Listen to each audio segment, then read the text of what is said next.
Hey everybody, Henry here, and today I'm going to be discussing a pretty important topic. How dealing less damage in strategic situations in Go Battle League can actually help you win more. Now I know on paper this sounds like a crazy thing to say, but believe me, in time it will all make sense. But first, let me start by introducing myself. My name is Henry. I am a caster for the Pokémon GO Championship Series, the official championship circuit for competitive Pokémon GO PvP. I myself battle quite a bit on the in-game ladder and have gotten all the way up to number 5 in the world on the global leaderboard. And today I'm going to be discussing a very important tactic that can help you win more games of Go Battle League, and that is the art of the undercharge. Now first off, what is an undercharge? An undercharge is where you actually deal less damage to your opponent by hitting fewer of the bubbles during the charge attack minigame.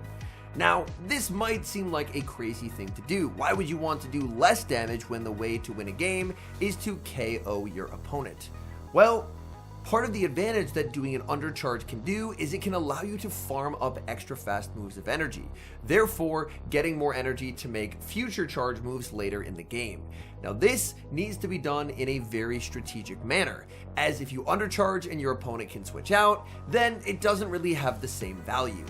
Today I'm going to be discussing the mechanics of how one goes about undercharging and showcasing several examples from the Go Battle League and the Play Pokemon competitive circuit of trainers who were able to get an advantage in a game by going for an undercharge. I will be referencing research by 17 in this video, as this research into this topic is invaluable. First off, in the charge attack minigame, there are 3 pieces of text that can pop up: nice, great, and excellent. These correspond to a percentage of the total damage the charge attack can do. If you hit 0 bubbles in the charge attack minigame, it will do about 25% of the total damage it would do if you full charged it. Once the nice text appears, the charge attack is at 50% of total damage. Great text shows you've reached 75% of the total damage, and excellent means the charge attack is at full power. Each bubble represents a percentage of the total damage until the text says excellent. Any bubbles after the text says excellent do not affect the damage done. Now that we've gone through the basics of undercharging, I'm going to be showcasing some examples in Pokemon GO PvP, either from Go Battle League or from tournaments in the competitive circuit. The first game we'll be taking a look at is from the Go Battle League, leading Shadow Quagsire into Talonflame, but this is not your normal Quagsire. This Quagsire is running Mud Bomb and Sludge Bomb, meaning that this is actually a negative lead. So after 2 Mud Shots, Shadow Drapion hits the field of play. Shadow Drapion Aqua Tail is going to land, dealing massive damage, but a Fly would hit even harder, so Drapion is forced to give up its first shield. Opponent gonna switch out into Morpeko. It's only 5 Thunder Shocks to an Electric type Aura Wheel, so after 4 Poison Stings, the Aqua Tail is reached, and that's going to grab a shield from the opponent. Opponent gonna go straight for the Electric Aura Wheel. This will pick up the knockout, and now back in comes the Shadow Quagsire. Quagsire running Mud Bomb. This will hit for super effective damage. Morpeko is going to let that through, and they get KO'd. In the back is Superior, 1 Mud Shot, and Quagsire switches into the Dugong. But Dugong is down on energy and generally has a losing matchup here. Frenzy Plant is going to be shielded. Dugong firing off another Icy Wind. This Icy Wind will do quite a bit of damage, so the opponent will commit the shield. The opponent overfarms. They are now 3 away from their next Frenzy Plant after this one lands. They switch into Talonflame, and we pause the game here. Let's go through the situation as we know it. Dugong has an Icy Wind loaded. The Talonflame was 2 Incinerates away from a Fly, meaning this Incinerate that we see on the screen is the first Incinerate of 2 that it will need. The Superior switched out, and it's 3 Vine Whips away from a Frenzy Plant that will KO the Quagsire. Quagsire has 1 Mud Shot of energy. So this is going to involve a very precise undercharge if this game is going to be a win. So now we get to unpause, and Dugong is only going to hit a couple bubbles. The goal is to perfectly put the Talonflame into 3 Mud Shot farm down range, now putting the Quagsire at 4 Mud Shots residual, meaning it's a simultaneous charge attack here. Quagsire with the higher attack wins the CMP tie, KOing Superior and taking the win. Let's take a look at another example of an undercharge winning a game, again from the Go Battle League. Terrible leads Superior into Shadow Drapion, the safe switch to Lickitung, and the opponent is choosing to stay in and go for a crunch. Lickitung more than happy to take damage here. Crunch lands, gets the defense drop. The threat of a potential Earthquake forces a switch out, but this Lickitung is not on Earthquake, it's on Solar Beam. That deals big damage. Lickitung goes for the body slam, and we don't see a bubble sneak through. So that means that the Lickitung and Azumarill have triggered a charge attack priority tie. This is not ideal for the opponent. The opponent would much rather tank the body slam, overfarm close to 100 energy, and throw a move. So the counterplay for the opponent here is going to be undercharging their move to try and get a bunch of farm. However, knowing that, the Lickitung player will have the ability to make an undercharge of their own to set themselves up for success. So Lickitung is going to go for the body slam, going for an undercharge, only hitting a nice. And now, the stage has been set. The opponent will go for an undercharge to try and bubble down, but Superior can take advantage of the misaligned switch timers. And the undercharge is perfect, giving Superior an 8 Vine Whip head start that will actually allow it to fight back even in a bad matchup like Shadow Drapion. Drapion commits a shield on the Frenzy Plant. Superior more than happy to shield up the Crunch as it has such an energy lead. Frenzy Plant number 2 is going to be fired off by the Superior. That's going to get the Drapion very low. Superior would love to catch out of this, but the switch timer was just not up, so Superior forced to commit the shield. We're going to see an aggressive switch to Morpeko. In the back is going to be Dugong. Dugong, a great matchup for Morpeko in even shields, but down a shield, Dugong will be able to take the win here in this particular matchup, as Dugong can shield up the electric ore wheel, KO with the drill run, but here's where the energy on Superior will be able to flip the script. Dugong may be an ice type, but it is weak to grass. So in comes Superior, going for the super effective Frenzy Plant. That's going to get the opponent extremely low. Switch clocks up, in comes Shadow Drapion. That gets farmed down by Lickitung. It's a simultaneous KO, but with a healthy Superior left alive in the back, this game is a win.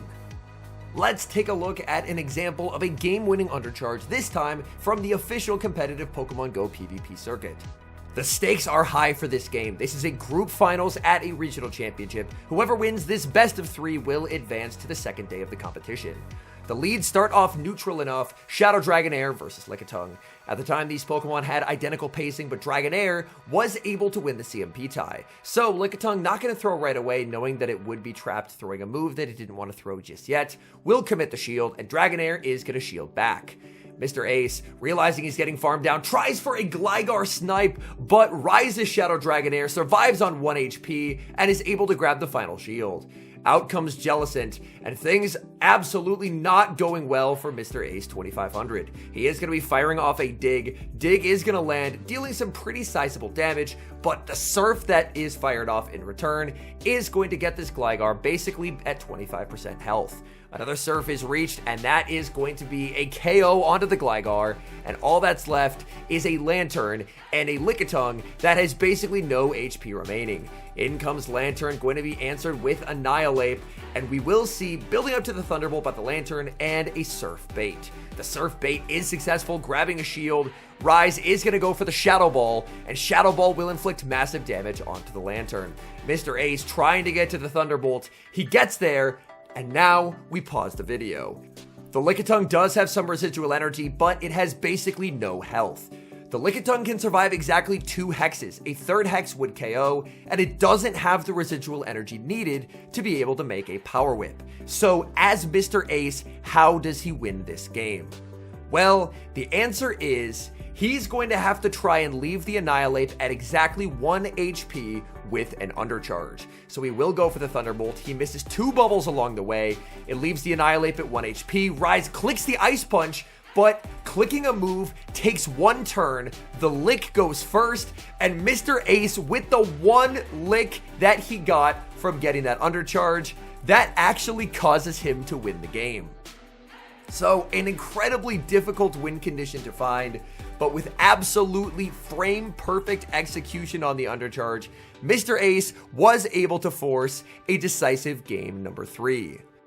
Let's take a look at another example from a regional championship. Great lead for Arrow, leading the Shadow Obamasnow into the Azumarill. Dijon the Jin safe switches into a Registeel that's answered with a Shadow Kanto Ninetales. This is a dominating position for Arrow. Arrow farms up to the back-to-back Weather Balls, and we pause the video here. Arrow could very easily throw a Weather Ball into the Registeel, and then get farmed down by the Azumarill and give the Azumarill an energy head start. But looking at the team sheet, he realizes his Obamasnow is basically unchecked. So Arrow's gonna make a play. He undercharges intentionally to give up switch, and you see the nod. He knows exactly what he's doing. He never wanted switch. What he wanted was a massive amount of farm on Shadow Obamasnow. And now Dijon is in an incredibly bad position. Dijon is going to send in the Noctowl, but Noctowl is just so far behind in terms of energy. That's the kind of play you can make in these Show 6, Pick 3 style formats where your opponent's team of 6 is known. He said, even if it's the Surfetched, I have such an energy lead that I could still beat it with the Obamasnow. Obamasnow farming up a ton of energy here. Dijon goes for the catch, but Arrow predicts it, going for an energy ball that was initially thrown at a Noctowl. Arrow just absolutely in Dijon's head at this point, and Arrow is going to be able to take the win. We see the battlers, they're having a laugh about it as they know this was just a game that completely went off the rails the moment Arrow went for that undercharge, understanding that switch advantage meant nothing in this game. Energy lead on Obamasnow was everything, and Arrow is comfortably able to advance in the tournament. To me, this is one of the cooler examples of what an undercharge can do, specifically in the competitive format, which is Show 6, Pick 3. In this instance, he made the read that the energy lead on Obamasnow would be too much for any remaining Pokemon on Dijon's team to overcome, and he was absolutely correct, as the Azumarill plus Noctowl core just got absolutely destroyed. The final example I'll be showcasing today is between two regional competitors, Pranov on the left and M.E. Weedle on the right. And these battlers were in the semifinals of a massive online practice tournament. The leads, well, it's like looking in a mirror. Shadow Drapion versus Shadow Drapion. And for this tournament, which is streamed, the backlines were hidden to prevent stream sniping, so that's why you do see 4 Giratinas on the screen. Here, Pranov is able to make a very nice catch, catching an Aqua Tail onto a Azumarill. For M.E. Weedle, he wants to re-farm and get this energy back. So he ends up banking a ton of energy on the Shadow Drapion and sending in Dugong. Now we have the battle of water types, but Dugong is very comfortably able to tank hit after hit in this matchup, and the Azumarill is already approaching a range where double Drill Run plus the Ice Shards will be able to KO. The Drill Run is going to land another Play Rough for the Azumarill, and for the Dugong, it's very comfortable tanking this damage. We are going to see an aggressive switch out by the opponent into Feraligatr. Drill Run from the Dugong, immediate no shield by said Feraligatr, quick switch into the Drapion, but it accidentally throws a Poison Sting and loses CMP. That means the first shield of the match is used by M.E. Weedle. He's going for a bait, and Pranov calls it. He calls that it's the Aqua Tail. Weedle gets himself as low as possible before firing off this last second Aqua Tail. Unfortunately for Weedle, he's just shy of making it to the next Aqua Tail, and he cannot get there as Drapion farms him down. For Weedle, this is going to be a serious problem, as Weedle has a Jumpluff in the back. Jumpluff takes substantial damage from the crunch. Jumpluff farms up and gets a catch onto Dugong, and we pause the video here. It's very easy just to KO the Dugong and move on with the rest of the battle.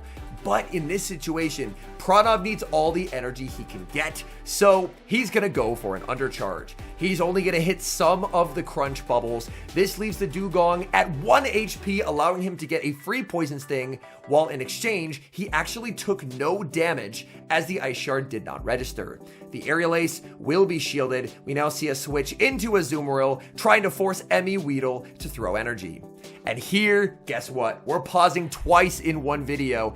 M.E. Weedle knows the Azumarill is 1 bubble away from getting to an Ice Beam. He needs as much energy as possible on this Jumpluff to be able to outpace the Shadow Drapion, which got extra energy from an undercharge earlier. So, honestly, taking a page out of Pranov's book, M.E. Weedle is going to need a crazy undercharge to win this game. so he's not going to hit all the bubbles. He goes for a nice, that's going to leave the Azumarill perfectly in 2 Fairy Wind farm down range, and with those 2 extra Fairy Winds, he's now going to outpace. Previously, he would have lost this game. The Shadow Drapion would have made the crunch, but now he outpaces as the Drapion only makes an Aqua Tail. Aqua Tail would not have KO'd, and Pranav put himself in a game-winning position with an undercharge, but Weedle gets an undercharge that might have even been better to secure the win. All in all, undercharging can be a valuable part of your arsenal when battling, whether it's in the Go Battle League or in the Play Pokemon competitive circuit. Now, not every game is going to require the services of an undercharge, but an undercharge can be a very useful thing to have in your back pocket because sometimes it can help you escape some situations in battle that look absolutely doomed. Thank you guys so much for watching. If you enjoy watching content like this, consider leaving a like on the video and subscribing to the channel if you haven't. This is my second channel called More Slice Henry, where I'm aiming to post some content that's a little different than the typical Go Battle League content that you see. A lot of educational content, some more creative styles, maybe even featuring some IRL battling content in the future.